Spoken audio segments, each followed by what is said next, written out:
ដិតកាបណ្ដាលឲ្យចិត្តមិនស្ងប់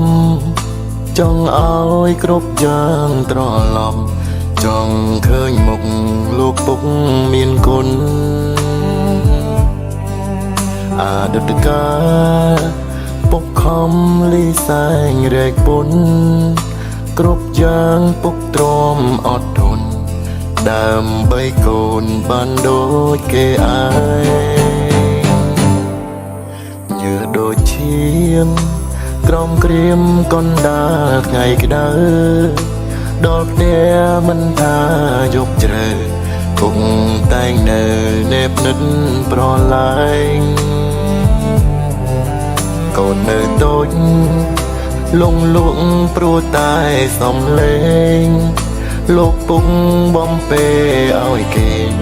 លងវងវែងក្រោមស្បែ